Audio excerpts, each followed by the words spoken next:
আমার এই অদ্ভুত ইন্টেলিজেন্সই আমাকে একবারে মুগ্ধ করে দিয়েছে। তাই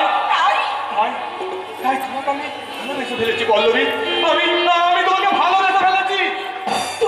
তুমি বিশ্বাস করো, এই কথাটাই আমি তোমাকে অনেকদিন ধরে বলবো ভেবেছি। কি কথা পল্লবী? কিন্তু বলতে পারি। বলো।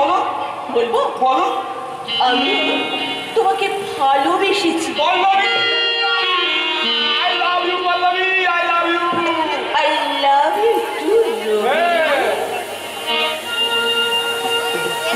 मैंने प्यार तुम्हें से किया है, मैंने दिल भी तुम्हें को दिया है। मैंने प्यार तुम्हें से किया है, मैंने दिल भी तुम्हें को दिया है। अब चाहे जो हो जाए, मैं दुनिया से अपना करूं।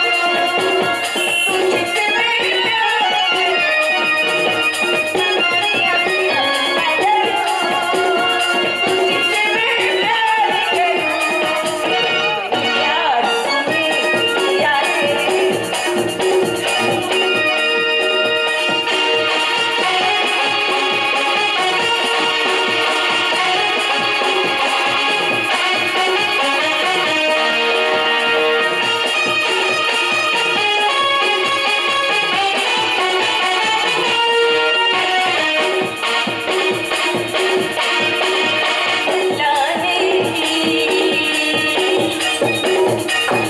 करने आया मैं आज यहाँ मरने आया। लाने करने आया मैं आज यहाँ मरने आया। मैंने प्यार तुमसे किया है, मैंने दिल तुम्हें को दिया है। मैंने प्यार तुमसे किया है, मैंने दिल तुम्हें को दिया है। अब चाहे जो हो जाए, मैं दुनिया से अपना करूं। तुझसे मेरी प्यार मैं दुनिया से अपना करूं। तुझसे प्यार करूं। I love you Pallavi, I love you.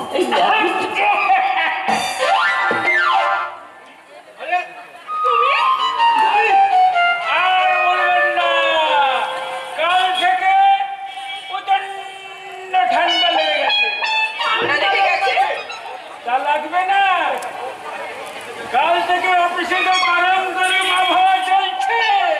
ওদিকে সাহেব গরম, আমার এদিকে তো আপনারা গরম। এই দেখো, মানে বুঝতে পারলে না তো? কোথাকার কোন অর্জুন না ফর্জুন, ওই জয় নামে ছেলেটাকে সাহেবের লোকের হাত থেকে একেবারে ছিনিয়ে নিয়ে চলে গেছে। আর তার উপরে আপনাদের এই কীর্তি গোপাল গরুর পাল লয়ে যায় মাঠে, আর শিশুগণ দেয় মন নিজ নিজ পাঠে। হাসবেন না ম্যানেজার বাবু, আপনিও হাসবেন না দিদিমণি। এই ভালোবাসার বাঁকা এগুলো বাদ দিয়ে অফিসের কাজকর্মগুলো সেরে ফেলো, বাকি কাজটা বাইরে গিয়ে সেরে দেবেন। এই, চুপ করো। বলি এতক্ষণ তো চুপ করিয়েছিলাম, কিন্তু আজ কথাটা না বলে পারছি না। কি কথা? কি সরকারি অফিস আর কি ওই বেসরকারি অফিস, এই সব অফিসই তো আমাকে প্রায় যেতে হয়। কে কি দেখি জানে? জার্মানি। কে বাবা মুখে কথা বলছে না, কানে কানে, নাকে নাকে, পায়ে পায়ে, চোখে চোখে বলছে। আসবেন না, বলে আপনারা যদি সব সময় এইসব কাজ করবেন, তাহলে অফিসের কাজ করবে বলে করবেন কখন? আমরা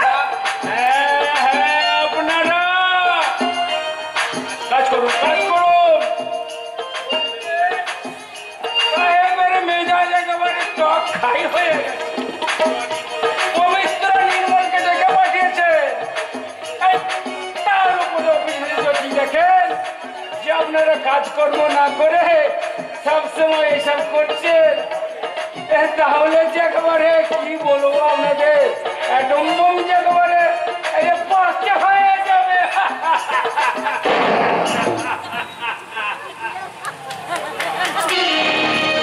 সর্বনাশ, তোমার আমার কথা যদি ওই গুপ্তচর জানতে পারে তাহলে কি হবে? না পল্লবী, কোনো চিন্তা নেই। আমাদের এই গুপ্ত প্রেম ওই গুপ্ত সাহেবের কাছে কোনো মতেই প্রকাশ পাবে না। রবি, আমি রবি। সামনে রবিবার তোমার সঙ্গে আমার দেখা হবে ওই বাবুঘাটে। দেখা হবে? হ্যাঁ। আর কিছু হবে না? হবে তো। কি হবে? অনেক কথা হবে। ওই বাবুঘাট ঘাটে গিয়ে তুমি আর আমি নৌকায় বসে দুজনায় মিলে মাঝ গঙ্গায় গিয়ে গাইবো পল্লবী লোলা I love you Pallavi I love you too, Robbie. I love you too. কি নোংরা এই পুরুষগুলো! আরে ঘরের মধ্যে বউ ছেলে থাকতে সুন্দরী মহিলাদের দেখলেই মোমের মতন গলতে গলতে বলতে থাকে I love you, I love you. আর আমি সেই উত্তরে বলি I hate you, I hate you. আমি তোমাকে ঘৃণা করি। পুলিশ অফিসার মিস্টার ভুবন ব্যানার্জির ছেলে, আই মিন রবি ব্যানার্জিকে তুমি ওই কথা বলবে না? তাহলে কি বলবো স্যার? তোমাকে যেমন করেই হোক জানতে হবে মিস্টার রবি আমাকে সন্দেহ করছে কিনা, তার মনে এই প্রশ্ন জেগেছে কিনা যে আজকের এই সেবাব্রত গুপ্ত 21 বছর আগের নিখিল গুপ্ত। রবির মনে এই প্রশ্ন জেগেছে কিনা? না স্যার, রবির মনে এই প্রশ্ন জাগে। তুমি কি করে জানলে? আরে আমি তুমি কি আমার কথা মতো তাকে জিজ্ঞাসা করেছিলে? হ্যাঁ করেছিলাম তো, কিন্তু এটাও জেনেছি রবি আপনার অতীত সম্পর্কে কিছু জানে। Thank you my darling, thank you. আমি জানতাম তুমি ঠিক সময়ে ঠিক কাজটা করবে। তুমি আমার বিয়ে এই লোকটার সামনে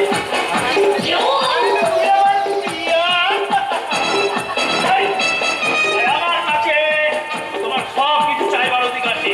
বলো, তুমি বলো, তুমি আমার কাছে কি চাও? আপনার কাছে শুধু ভালোবাসা। ভালোবাসা? তাহলে কাছে এসো প্রিয়া। আর কিছু নয় পল্লবী? বলুন কি বলবেন? তুমি আর কিছু চাইবে না? না চাই না স্যার, কারণ প্রথমে আপনাকে যখনই দেখেছি তখনই বুঝে পেরেছি আপনি আমাকে ভালোবাসেন।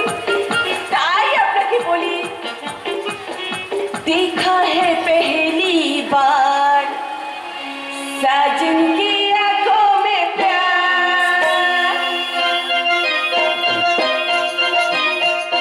देखा है पहली बार साजन की आंखों में प्यार, अब जाके आया मेरे बेचैनी दिल के करार, देखा है पहली बार साजन की आंखों में प्यार।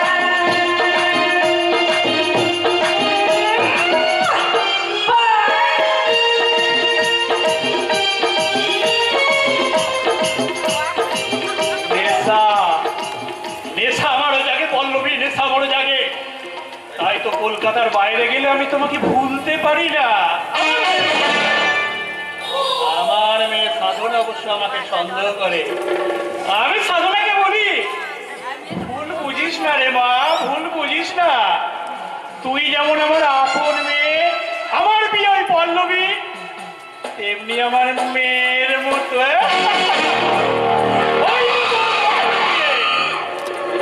ওই মতোর গর্ত দিয়ে 21 বছর আগে আমি শেষবারের মতো গিয়েছিলাম ওই ভারতের যৌবন কামড় দিতে। না, আমি তার জঙ্গলে দাম ফুটাতে পারিনি। ব্যবসার নেশায় সেদিনকার ব্যাপারটা আমি ব্যবসায় গেছিলাম, কিন্তু যখন জানতে পারলাম সেদিনকার ওই বেকার পাউন্ড বলে ভুবন ব্যানার্জি জবরদস্ত পুরস্কার হয়েছে, আমি কায়দা করে তার বড় ছেলে মিস্টার রবিকে আমার অফিসে ম্যানেজারের চাকরি দিলাম। সেই দিনটা ছিল সোমবার, 1 মে। Yes, come in. আরে সাধু না, কি ব্যাপার মা, সোজা অফিসে চলে এলি, টাকার দরকার বুঝি? তার আগে তুমি বলো তো বাপি, যে তুমি এখানে একা একা দাঁড়িয়ে দাঁড়িয়ে কার সঙ্গে কথা বলছো? কই না তো। কিন্তু আমি যে খুব ভালো করে শুনতে পারলাম তুমি বলছিলে যে দাঁত বসিয়ে দিতে পারিনি ভারতী ভুবন ব্যানার্জি। তুই ঠিকই শুনেছিস মা, তুই ঠিকই শুনেছিস। কালকে রাত্রে আমি একটা নাটক করছিলাম, ওই ভৈরব গঙ্গোপাধ্যায়ের স্বর্গের পরে স্টেশন।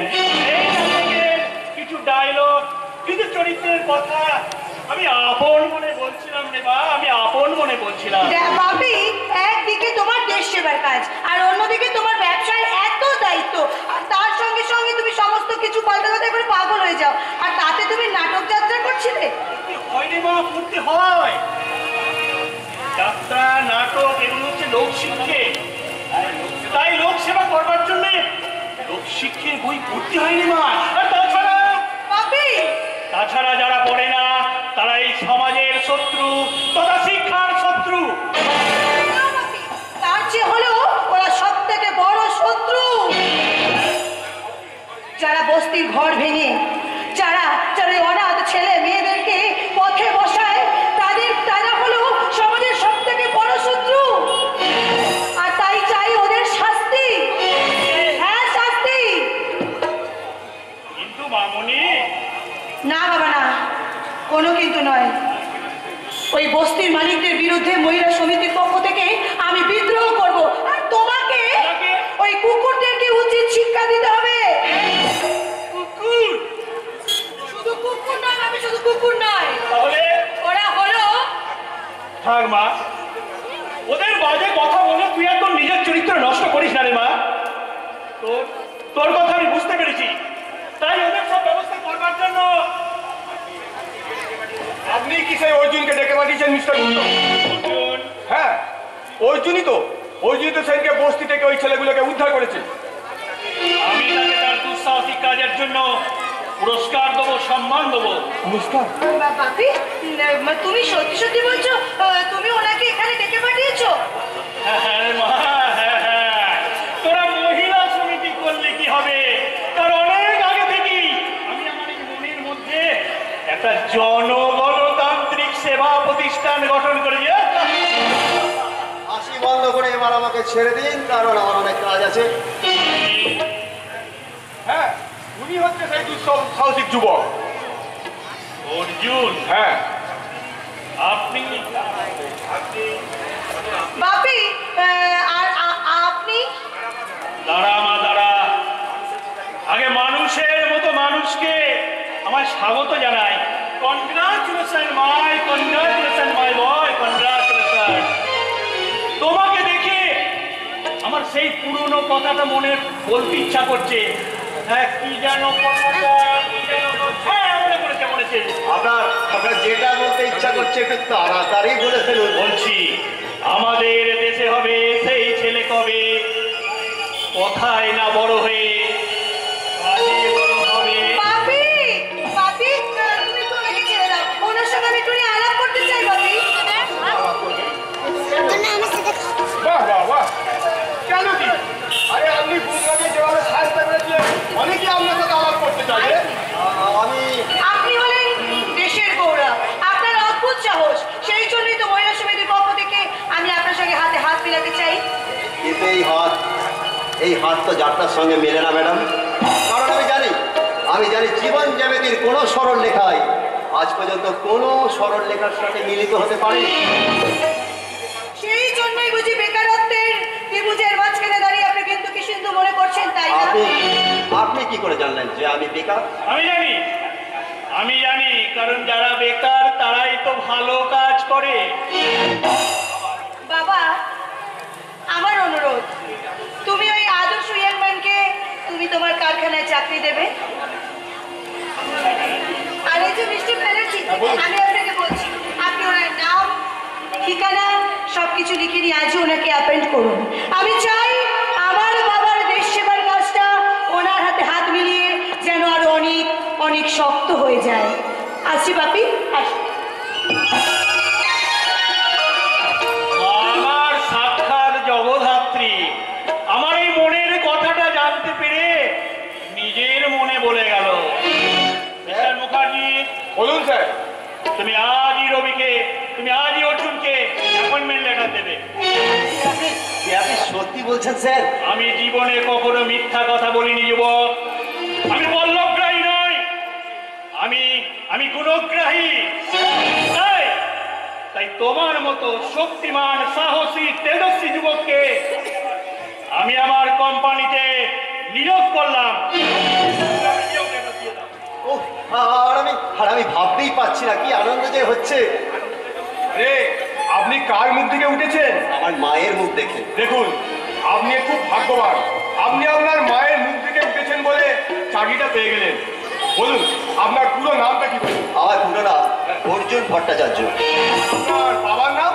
আমার বাবা নেই, আমি শুধু আমার মায়ের ছেলে। আরে আপনার সাথে আমার কি অদ্ভুত মিল। আরে আপনার মা আছে, বাবা নেই, আর আমার বাবা আছে, মা নেই। আমরা যেন মহাভারতের দুই পুরুষ। আপনি কর্ণ আর আমি অর্জুন।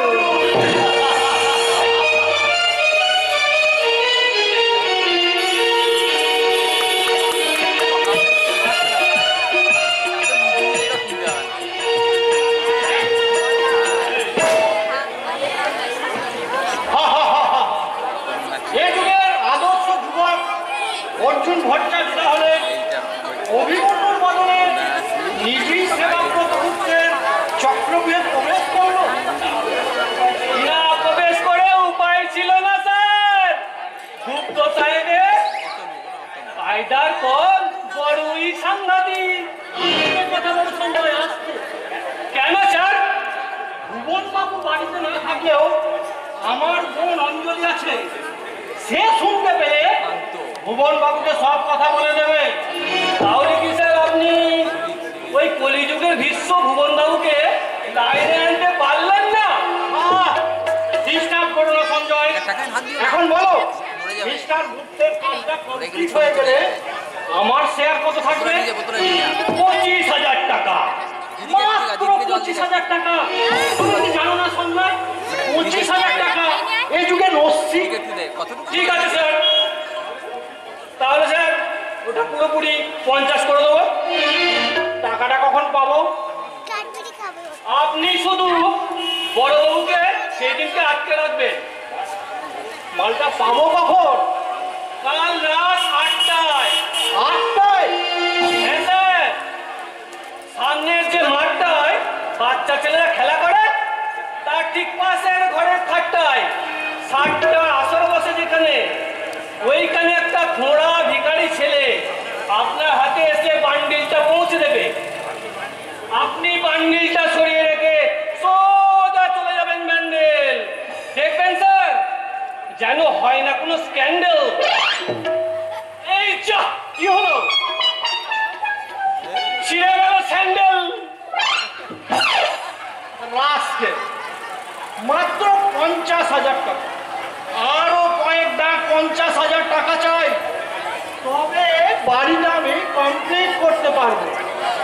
আর বাড়ি হয়ে গেলেই গাড়ি, আর গাড়ি নারী, সুন্দরী নারী, মানে সিনেমার হিরোইনদের মতো সুন্দরী নারী চাই। কি বললে গোপাল? নারী বাড়ি গাড়ি হয়ে গেলি তো বাবু নারীতে কান পড়ে বাবু। গোপাল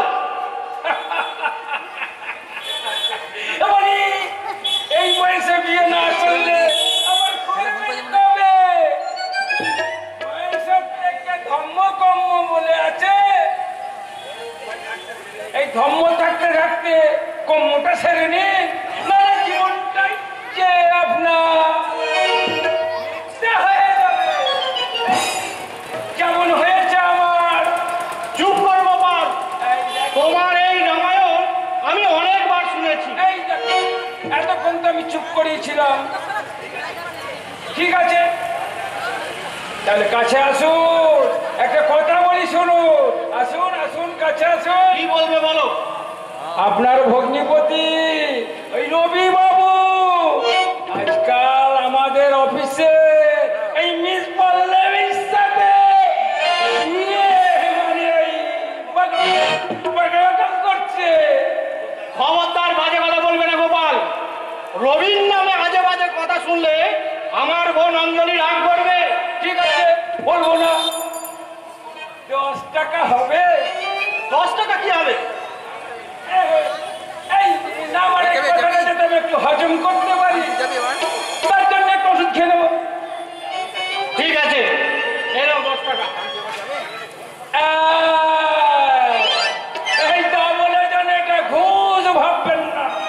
এই ঘুষ কথাটা শুনলে না এই মাথায় আমার একেবারে আগুন জ্বলে যায়। যারা ঘুষ খায় তাদের গুলি করে মারা উচিত। আমি কোনদিন ঘুষ খাই না। বুঝলেন দারোগা বাবা? বুঝুন।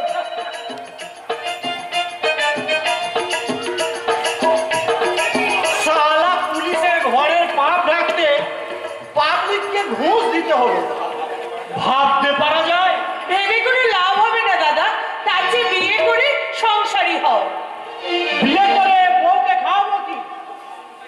তোর শ্বশুর মশাই যদি একটু সাহায্য করতেন। কি সাহায্য করবে দাদা? চুরি করতে, ঘুষ খেতে, নাকি পুলিশের পোশাক পরে এই পাবলিককে বোকা বানাতে? মুখ সামলে কথা বলবি অঞ্জলি। আপনি যাও থানায় যাও। কোন ভগ্নিপতি বাড়িতে আড্ডা মারার জন্য সরকার তোমাকে এই পুলিশের পোশাকটা পরতে দেয়নি? আপনার সঙ্গে একটা কথা ছিল স্যার। আমি থানার ওসি, থানার ইনচার্জ, একজন সাব ইন্সপেক্টরের সঙ্গে কথা, তাই থানাতেই শুনবো। ঠিক আছে, থানাতেই শুনবেন, আমি থানাতেই বলবো। তবে বোধহয় একটু ভুল করে ফেললেন অফিসার। অনিরুদ্ধ, আমি শুধু সাব ইন্সপেক্টর নই, আমি আপনার ছেলে সম্বন্ধীয়। বাকিটা পরে বলবো। অঞ্জলি, আমি কি কোনো ভুল করে ফেললাম না? না বাবা, আপনি ঠিকই করেছেন। তাহলে শোনো, আমি বাড়িতে বাবা, থানায় পুলিশ। আমার একটা চোখ বাঘের চোখ আর একটা চোখ বাবা। তাই তুমি তোমার ভাইকে সাবধান করে দিও, আর আমি সাবধান করব আমার ছেলে রবিকে। বাবা, এখনো কি আপনার অফিসের ওভারটাইম চলছে মিস্টার রবি ব্যানার্জি? না মানে এত রাত্রি পর্যন্ত তুমি কোথায় ছিলে? বাবা, আমি জিজ্ঞাসা করছি, আপনি ভেতরে চলুন। ভয় কি বৌমা? ভয়ের শেকল পড়ে নারী প্রগতি এগোবে না। মেয়ে হয়ে জন্মেছ বলে তুমি তো কোনো অপরাধ করনি মা। বাবা, আমার সামনে তুমি তোমার স্বামীকে জিজ্ঞাসা করো, মানুষ যদি এত রাত পর্যন্ত বাইরেই থাকবে তাহলে সে ঘর বেঁধেছে কেন? ঠিক আছে বাবা, আমি এক্ষুনি জিজ্ঞাসা করছি। বলছি, এত রাত পর্যন্ত তুমি অফিসে ছিলে, কোনো কাজ ছিল বুঝি? সেই কৈফত আমি তোমাকে দেবো নাকি? দিতে হবে, কারণ তুমি ওকে অগ্নি সাক্ষী করে বিয়ে করেছো। বিয়ে করেছি বলে কি আমি আমার জীবন যৌবনটাকে একেবারে শেষ করে দিয়েছি নাকি? বিয়ে করা বউ টাকার বান্ডেল নয় যে সেই টাকায় সে আত্মবিক্রি করবে। কিন্তু নারী পুরুষের একে অপরকে